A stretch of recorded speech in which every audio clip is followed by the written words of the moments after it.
नमस्कार विद्यार्थियों, भारतीय संविधान एवं शासन व्यवस्था की कक्षा में आप सभी का स्वागत है। और हम इस कक्षा में मौलिक अधिकार पढ़ रहे थे। मौलिक अधिकारों को क्रमशः आगे बढ़ाने का कोशिश कर रहे हैं। मौलिक अधिकार पढ़ रहे थे मित्रों। क्या पढ़ रहे थे? मौलिक अधिकार। मौलिक अधिकार अर्थात फंडामेंटल राइट्स।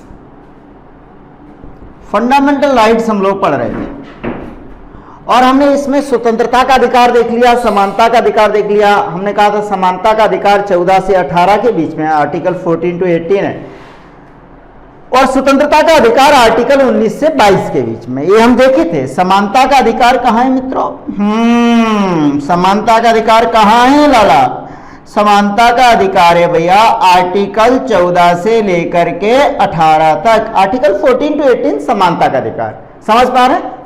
और स्वतंत्रता का अधिकार क्या था? दूसरी कैटेगरी जो मौलिक अधिकारों की थी वो स्वतंत्रता का अधिकार था। और हम 2 दिन से डिस्कस कर रहे थे मित्रों स्वतंत्रता का अधिकार। और स्वतंत्रता का अधिकार कहाँ है? आर्टिकल 19 से लेकर के 22 तक। जहां आर्टिकल 19 नागरिक स्वतंत्रता की बात करता है, आर्टिकल 19 काय की बात करता है? नागरिक स्वतंत्रता की बात करता है आर्टिकल 19। वहीं आर्टिकल 20, 21, 22, 20, 21 और क्या 22, ये क्या है कि जीवन की स्वतंत्रता की बात करते हैं। काय की बात करते हैं मित्रों? जीवन की स्वतंत्रता की बात करते हैं। बात समझ रहे हैं या नहीं? क्लियर? एकदम स्पष्ट है। लेकिन आज हम मौलिक अधिकारों में एक तीसरा श्रेणी पढ़ने वाले हैं, वो है शोषण के विरुद्ध अधिकार। शोषण के विरुद्ध अधिकार। अगर कोई व्यक्ति आपका शोषण करता है, उसके विरुद्ध आपको कुछ नागरिक अधिकार सरकार के द्वारा प्रदान है, संविधान के द्वारा प्रदान किए गए हैं। और ये आर्टिकल 23 और 24 में है मित्रों। शोषण के विरुद्ध अधिकार कहां है? आर्टिकल 23 एंड 24 में शोषण के विरुद्ध अधिकार। ये शोषण किसी भी प्रकार का हो सकता है।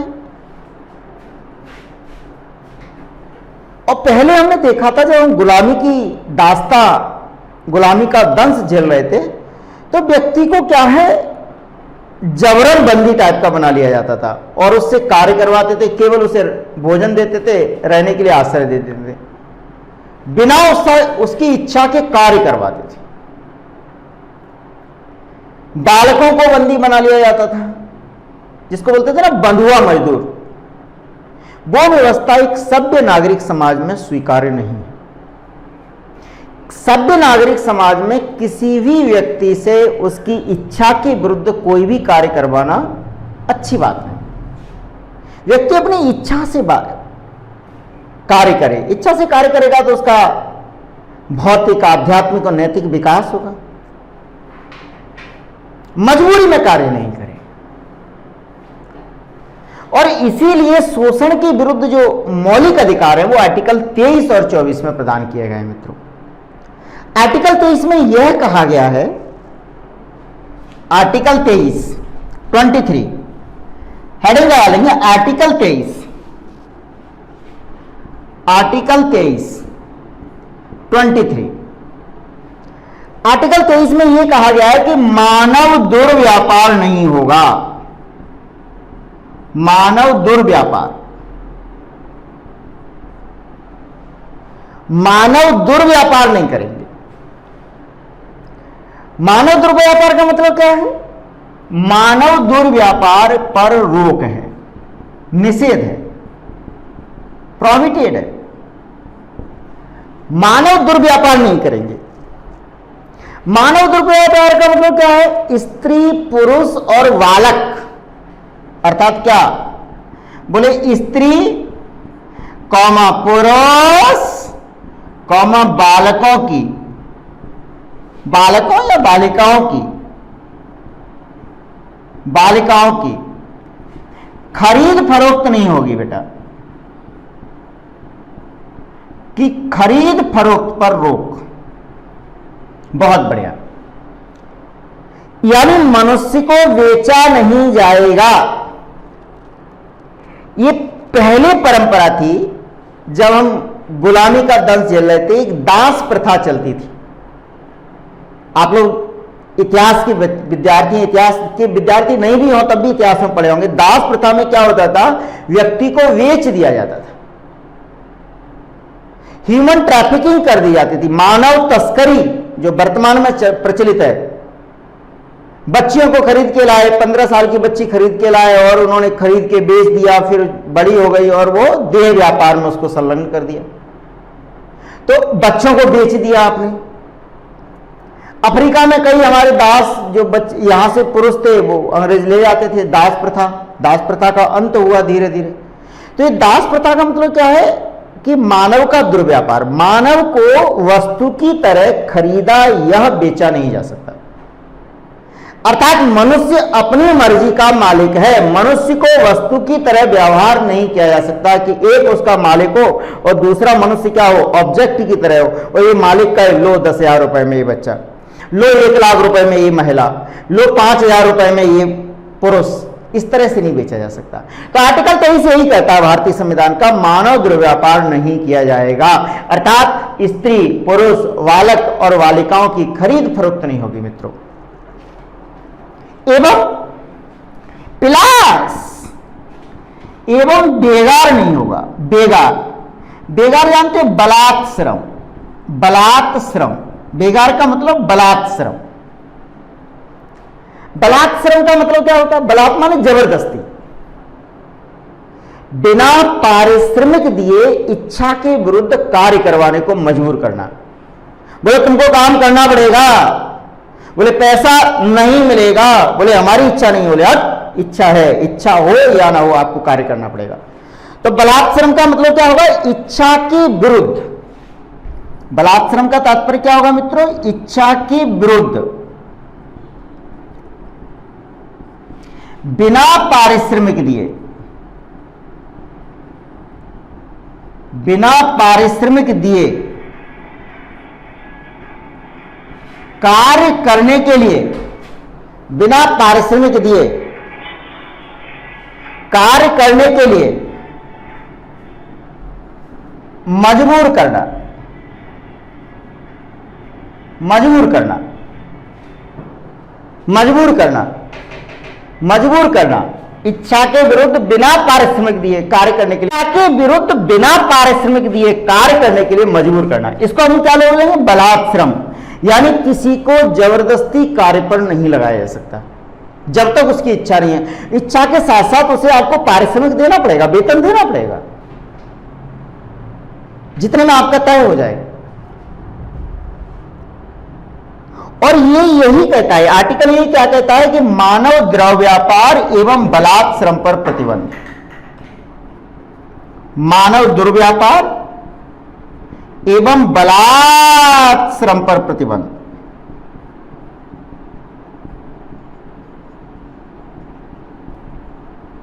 बलात् श्रम पर प्रतिबंध लगाता है और राज्य ऐसा कोई कार्य नहीं करेगा जो बेगार को बढ़ावा देता हो। और केवल राज्य ही नहीं, ये केवल राज्य ही नहीं, ये क्या करेगा, बोले यह जो प्रतिबंध है ना मित्रों, मानव दुर्व्यापार एवं बलात् श्रम पे, यह प्रतिबंध राज्य पर भी है। आर्टिकल 23 के तहत जो प्रतिबंध है ये कहां है, राज्य पर भी है, समाज पर भी है, व्यक्ति पर भी है। कोई व्यक्ति भी नहीं करा सकता, कोई समाज भी मानव दुर्व्यापार नहीं कर सकता, कोई समाज भी बलात्श्रम नहीं करा सकता, कोई व्यक्ति भी नहीं करा सकता, कोई समुदाय भी नहीं करा सकता, समुदाय भी है। और कोई जाति भी नहीं करा सकती, कोई जाति भी बलात्श्रम नहीं करा सकती। राज्य, समाज, समुदाय, व्यक्ति और जाति। तो राज्य, समाज, व्यक्ति, समुदाय और जाति पर, जाति यह प्रतिबंध है। क्या नहीं करेगी, मानव दुर्व्यापार, मानव दुर्व्यापार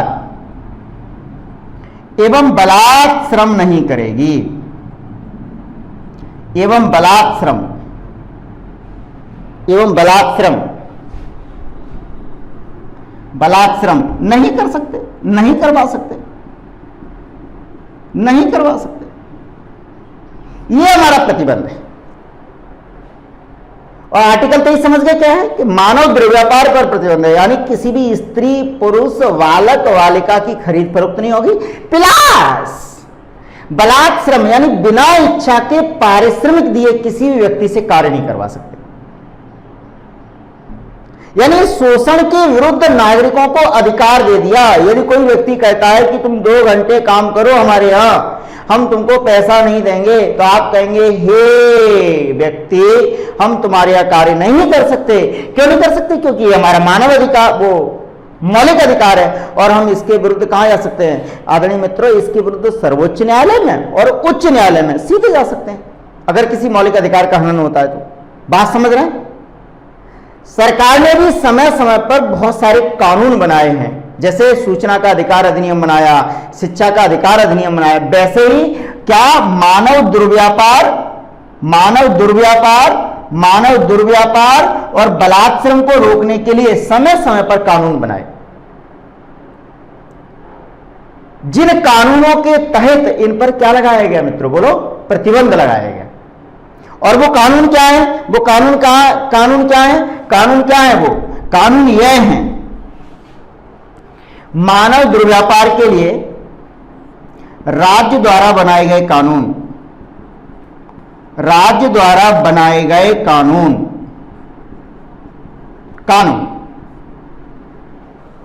जो मानव दुर्व्यापार और बलात् श्रम को रोकते हैं। किंतु एक बात और है इसमें, बलात् श्रम तो हम नहीं करवा सकते बिना इच्छा के दिए। कई बार हम कहते हैं हम पारिश्रमिक देंगे, फिर भी लोग कहते हैं हमारी इच्छा नहीं है।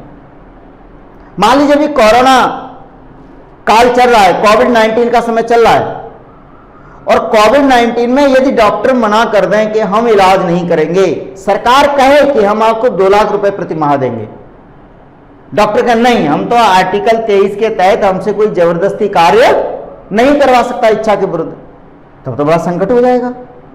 डॉक्टर काम करना बंद कर दें, नर्स काम करना बंद कर दें, पुलिस काम करना बंद कर दे, बड़ा संकट। ऐसी स्थिति में परंतु क्या है इस आर्टिकल में कि राज्य अनिवार्य सेवा के प्रावधान लागू कर सकता है। Essential services maintenance act, ESMA जिसको बोलते हैं, अनिवार्य सेवा के लिए कानून बना सकता है, उसको इस आर्टिकल 23 का उल्लंघन नहीं माना जाएगा। ये अनिवार्य सेवाएं करनी ही पड़ेगी, एसेंशियल सर्विसेज है, नहीं तो आपका लाइसेंस रद्द कर देंगे। आप डॉक्टर साहब बोले, डॉक्टर साहब कहें हम इलाज नहीं करेंगे, तो कहेंगे हे आदरणीय डॉक्टर साहब, अगर आप इलाज नहीं करेंगे, आपातकाल के दौरान अगर मानव समाज की सेवा नहीं करेंगे, तो हम आपका लाइसेंस रद्द कर देंगे। क्या रद्द कर देंगे? लाइसेंस रद्द कर देंगे। तो इसमें क्या है? किंतु क्या है? आर्टिकल 23(2) में इसका अपवाद है मित्रों। आर्टिकल 23(2) अपवाद किया गया है। आर्टिकल 23(2) में क्या अपवाद किया गया है? लिख लेते हैं अब बात। आर्टिकल 23(2) में अपवाद है, इसका एक्सेप्शन है। अपवाद क्या है? कि राज्य अनिवार्य सेवा योजना लागू कर सकता है। अनिवार्य सेवा योजना लागू कर सकता है मित्रों। अनिवार्य सेवा योजना यानी एसेंशियल सर्विसेज मेंटेनेंस एक्ट भी है इसके लिए, एस्मा। एस्मा मतलब समझते हैं? अनिवार्य सेवा रखरखाव अधिनियम, अनिवार्य सेवा रखाव अधिनियम लागू कर सकता है। अनिवार्य सेवा योजना लागू कर सकता है, और अनिवार्य सेवा योजना लागू करने में कोई ध्यान नहीं देगा। राज्य ये नहीं ध्यान देगा कि इस जाति के लोग कार्य करेंगे, इस वर्ग के लोग कार्य करेंगे, इस धर्म के लोग कार्य करेंगे। जैसे कोविड-19 के दौरान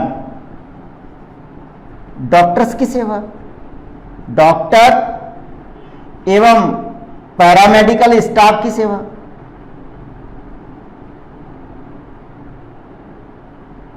पैरामेडिकल स्टाफ की सेवा। अब कोविड-19 एसेंशियल सर्विसेज आ गई। ये कैसी सर्विसेज आ गई बेटा? ये अनिवार्य सेवा आ गई। ये करना ही है, करना ही है, नहीं तो बर्खास्त की हो जाएगी। अभी इंदौर में देखिए माननीय कलेक्टर साहब ने जो पैरामेडिकल स्टाफ के लोग जो सेवा करने नहीं आ रहे थे, सर्विस पर नहीं आ रहे थे, बर्खास्त करने का ऑर्डर दे दिया। तो इसको इस अनुच्छेद का क्या माना जाएगा, बोलो भैया? उल्लंघन नहीं माना जाएगा। ये अनिवार्य सेवा अधिनियम ऐसे है ताकि लोक व्यवस्था और सदाचार मित्रों बना रहे। समझ रहे हैं? अनिवार्य सेवा योजना लागू करते समय धर्म, मूलवंश, जाति और वर्ग के आधार पर भेदभाव नहीं होगा, यह भी समझ लीजिए। अनिवार्य सेवा योजना लागू करते समय, अनिवार्य सेवा योजना लागू करते समय यह भी ध्यान देने योग्य है मित्रों, अनिवार्य सेवा योजना एसेंशियल सर्विसेज लागू करते समय धर्म,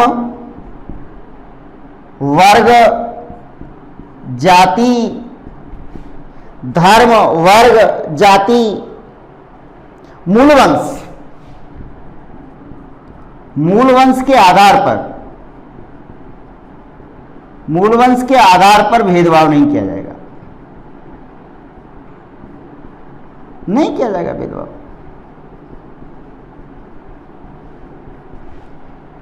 यानी अब ऐसा नहीं कि अनिवार्य सेवा योजना लागू कर रहे हैं तो इस धर्म के लोग ही कार्य करेंगे, इस वर्ग के लोग ही कार्य करेंगे, इस मूल वंश के लोग ही काम करेंगे, ऐसा नहीं है। सभी को बिना किसी भेदभाव के राज्य अनिवार्य सेवा योजना लागू कर सकता है। मान लीजिए देश की सुरक्षा खतरे में आ जाए, कई बार ऐसा होता है, कहते एनसीसी, एनएसएस के विद्यार्थियों को राज्य आदेश दे सकता है कि आप शहर की व्यवस्था संभाल लीजिए, ट्रैफिक की व्यवस्था संभाल लीजिए। सेना अपनी कहां पे है, लड़ रही है सीमा पे, तो नागरिकों जो गैर सरकारी संगठन है उनसे भी कह सकता है। इवन कुछ सर्विसेज हैं, डॉक्टर्स है, पैरामेडिकल स्टाफ है, पुलिस है, कोरोना वायरस के दौरान देख रहे होंगे कोरोना वॉरियर भी कह रहे हैं जिनको, और सरकार जिनको फूल बरसा के जिनका सम्मान भी कर रही है, सेना भी हेलीकॉप्टर से फूल बरसा रही है। ये क्या वास्तव में सराहनीय प्रयास है। आज जब सब लोग कोरोना मरीज के पास जाने से डर रहे हैं, डॉक्टर्स हैं, नर्सेज हैं, उनकी सेवा कर रही हैं और उनको स्वास्थ्य लाभ लेने में मदद कर रही हैं और उनको स्वस्थ जीवन प्रदान कर रही हैं। तो ऐसी अनिवार्य सेवा योजनाएं राज्य लागू कर सकता है, लेकिन इसको बलात् श्रम की श्रेणी में नहीं रखा जा सकता। ये बेकार नहीं है मित्रों, ये समाज सेवा के लिए, समाज के कल्याण के लिए, आपदा के समय की स्थिति है। जब समाज अपने अस्तित्व के संकट से संघर्ष कर रहा हो, एग्जिस्टेंस के लिए संघर्ष कर रहा हो, उस समय अनिवार्य सेवा योजना लागू की जा सकती है। इस आर्टिकल 23 को लागू करने के लिए सरकार ने समय समय पर बहुत सारे प्रावधान किए हैं, उनमें परिवर्तन होते रहते हैं, संशोधन होते रहते हैं, ताकि हम बलात् श्रम और मानव दुर्व्यापार को प्रतिबंधित कर सकें। कुछ कानून है जिनका नाम लेना समीचीन होगा या अत्यंत आवश्यक होगा। तो राज्य ने इसमें क्या कानून बनाए? आर्टिकल 23 को लागू करने के लिए कुछ अधिनियम बनाए मित्रों। आर्टिकल 23 को लागू करने के लिए, आर्टिकल 23 को लागू करने के लिए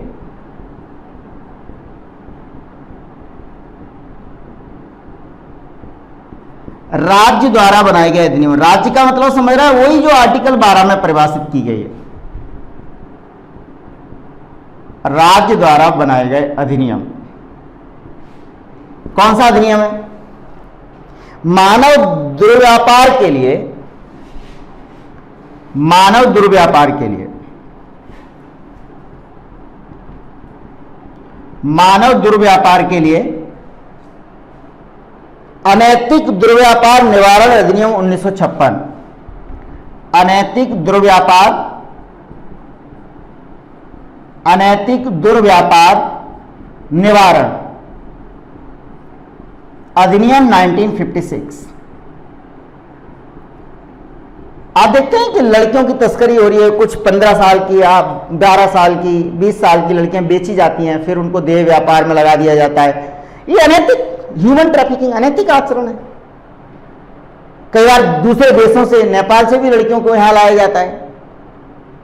तो ये अनैतिक दुर्व्यापार निवारण अधिनियम 1956, बंधुआ मजदूरी व्यवस्था।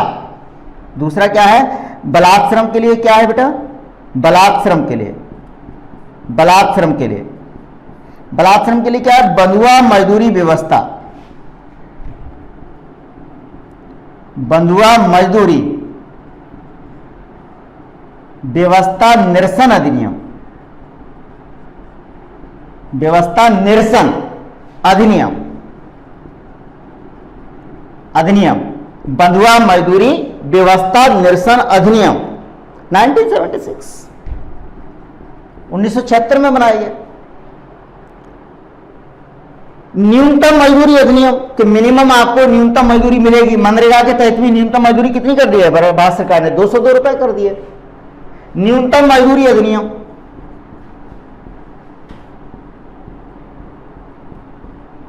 न्यूनतम मजदूरी अधिनियम 1948 ये बलात्श्रम को प्रतिबंधित करने के लिए किया गया है। ठेका श्रमिक अधिनियम 1970, ठेका श्रमिक अधिनियम 1970। समान पारिश्रमिक अधिनियम, स्त्री और पुरुषों को समान पारिश्रमिक मिले, आर्टिकल 39 में भी कहा गया है। समान पारिश्रमिक अधिनियम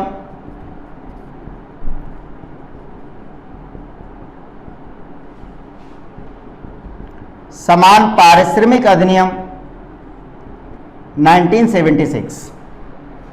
और भी समय समय पर अधिनियम बनते रहते हैं, इनमें संशोधन होते रहते हैं। इन सबका मूल उद्देश्य यही है कि किस तरह से हम बलात्श्रम पर प्रतिबंध लगाएं और मानव दुर्व्यापार पर प्रतिबंध लगाएं। तो आर्टिकल 23 यही कहता है बेटा, मानव दुर्व्यापार, ह्यूमन ट्रैफिकिंग एवं बलात्श्रम पर प्रतिबंध की बात करता है। और इसके लिए सरकार समय समय पर विभिन्न प्रकार के अधिनियम लेके आती रहती है। हाँ, लेकिन अपवाद है, किंतु राज्य अनिवार्य सेवा योजना लागू कर सकता है मित्रों। शोषण के विरुद्ध अधिकार में एक पहलू और है मित्रों, जिसको हम पढ़ने की कोशिश करेंगे, वो आर्टिकल 24 में है। आर्टिकल 24 में इस शोषण के विरुद्ध अधिकार का ही पहलू है। शोषण के विरुद्ध अधिकार का पहलू है मित्रों ये आर्टिकल 24। और आर्टिकल 24 में ये कहा गया है, क्या कहा गया है? इस देश की सबसे मजबूत इकाई क्या होना चाहिए? मजबूत स्टेक होल्डर नागरिकों में क्या होना चाहिए? बोले बच्चे होने चाहिए। बोले बचपन अच्छा होगा ना, बचपन को अगर अच्छी स्किल मिलेगी, अच्छी तालीम मिलेगी, तो वो देश के अच्छे नागरिक बनेंगे। और जब वो देश के अच्छे नागरिक बनेंगे तो देश की समृद्धि और विकास में सहायता करेंगे। यानी बालकों को क्या मिलना चाहिए? बालकों को अधिकार मिलने चाहिए। बालकों कहने का मतलब है no, there is no biasing, बालकों एवं बालिकाओं, चाइल्ड्स, अधिकार मिलने चाहिए। बोले अधिकार क्यों? बोले जब ये मजबूत होंगे, जब ये सशक्त होंगे, स्किल्ड होंगे, सशक्त होंगे, तो हमारी जो जनसंख्या है ना मित्रों, वो जनसंख्या हमारी काय में बदल जाएगी। बोले मानव संसाधन में कन्वर्ट हो जाएगी। काय में कन्वर्ट हो जाएगी? ह्यूमन रिसोर्स में कन्वर्ट हो जाएगी।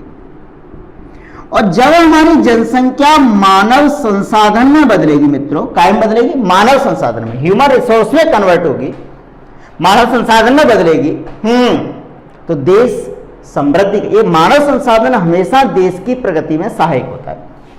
ये मानव संसाधन हमेशा कहां रहेगा मित्रों? देश की प्रगति में। कहां रहेगा? देश की प्रगति में हमेशा क्या रहेगा बेटा? सहायक रहेगा ये मानव संसाधन। तो जनसंख्या किसी भी राष्ट्र के लिए, किसी भी राज्य के लिए बोझ हो सकती है, किंतु मानव संसाधन उस राज्य के लिए, उस राष्ट्र के लिए संपत्ति का कार्य करते हैं। So we have to convert the population into human resource. In order to convert the population into human resource, it is mandatory to empower our child, to skill our child. अपने बालकों को हमको शोषण से मुक्ति देनी पड़ेगी। आपने देखा होगा छोटे छोटे बच्चे बड़ी बड़ी खानों में काम करते हैं, संकट में पटाखे की फैक्ट्रियों में काम करते हैं, पढ़ाई की व्यवस्था नहीं होती उनकी, शिक्षा की व्यवस्था नहीं होती उनकी, और बालक बचपन ऐसे ही चला जाता है, उनका जीवन परिसंकटमय परिस्थितियों में चला जाता है। ऐसे परिसंकटमय परिस्थितियों में बालकों को कार्य करने से रोका जाना चाहिए, और कहा गया कि 14 वर्ष से आयु तक के बालकों को इस तरह के खतरनाक कारखानों में कार्य करने पर प्रतिबंध लगाया जाएगा। मंत्रिमंडल ने हालांकि इस आयु को संशोधित किया और 18 वर्ष करने की दिशा में प्रयासरत है। 18 वर्ष तक के बच्चों के लिए अपन क्या करेंगे पर संकट में परिस्थितियों में। लेकिन मंत्रिमंडल ने, कैबिनेट ने इस प्रस्ताव पारित किया है पिछली सरकारों में। लेकिन 14 वर्ष तक के जो बच्चे हैं उन्हें पर संकट में कारखानों में काम करने से प्रतिबंधित किया जाएगा। ये आर्टिकल 24 बताता है। तो आर्टिकल 24 क्या कहता है मित्रों? आर्टिकल 24 ये कहता है किसी फैक्ट्री आर्टिकल 24 क्या कहता है देखते हैं। किसी फैक्ट्री खान मतलब खनन, जहां अपन खनन करते हैं। खान का मतलब वो नहीं है, नहीं तो आप समझिए कि खान बंधु समझ रहे हो आप, इंडस्ट्री के खनन करते हैं। फैक्ट्री, खान अथवा अन्य पर संकट में परिस्थिति में, अथवा अन्य पर संकट में परिस्थिति में, अन्य पर संकट में परिस्थिति में पर संकट में जहां खतरा उत्पन्न हो। फटाके की दुकानें हैं, बड़े बड़े मशीनरों के बीच में बच्चे, छोटे छोटे बच्चे काम कर रहे हैं। 14 वर्ष से पर संकट परिस्थिति में 14 वर्ष से कम उम्र के 14 वर्ष से कम उम्र के बालकों के कार्य करने पर प्रतिबंध है। बालकों के कार्य करने पर क्या है मित्रों? रिस्ट्रिक्शन है, प्रतिबंध है, रिस्ट्रिक्शन है। 14 वर्ष से कम उम्र के जो बालक है उनके कार्य करने पर प्रतिबंध है, रिस्ट्रिक्शन है। किसी फैक्ट्री में, खान में यानी खनन में, अथवा अन्य परिसंकट में परिस्थिति है जहां उनके जीवन को संकट उत्पन्न होने की संभावना है।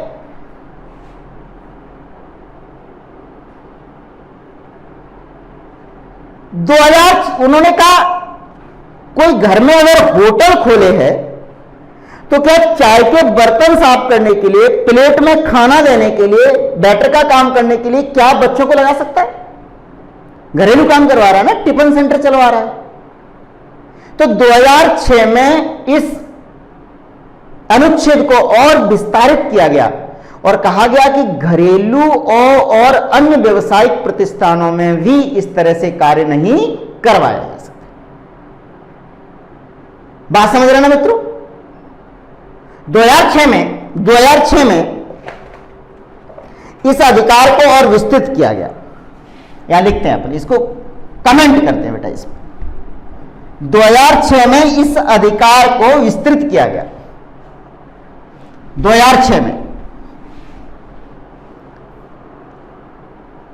206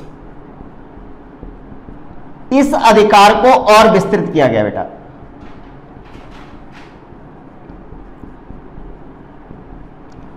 और अधिक विस्तृत किया गया।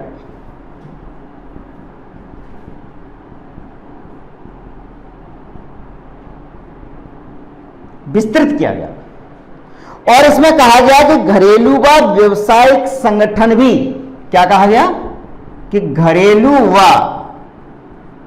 व्यावसायिक प्रतिष्ठान, कमर्शियल, घरेलू व व्यावसायिक प्रतिष्ठानों में भी 14 वर्ष से कम आयु के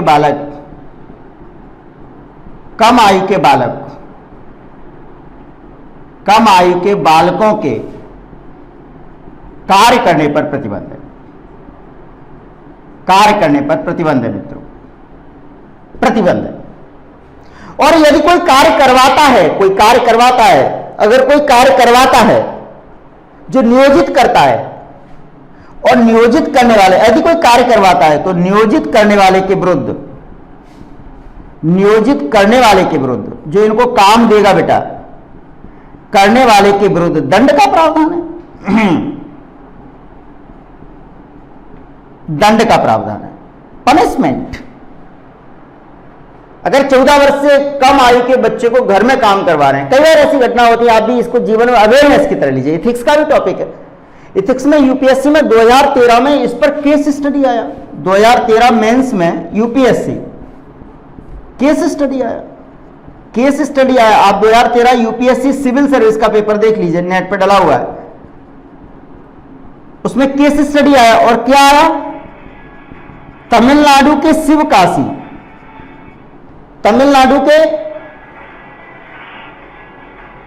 तमिलनाडु के शिवकाशी फटाका फैक्ट्री का केस स्टडी था।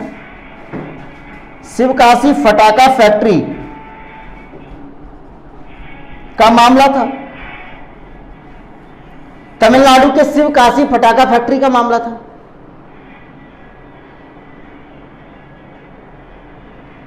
तमिलनाडु के शिवकाशी फटाका फैक्ट्री का मामला था। उस फटाका फैक्ट्री में 14 वर्ष से कम आयु के बालकों का ऐसा नियोजन था, ऐसी परिस्थितियां उसने उत्पन्न कर दी, उन्होंने ऐसी परिस्थितियां उत्पन्न कर दी। कैसी परिस्थितियां उत्पन्न कर दी? यह परिस्थितियां उत्पन्न कर दी कि यदि बच्चे काम नहीं करेंगे तो उनके खाने का संकट है, रोजी रोटी का संकट है। और अगर काम करते हैं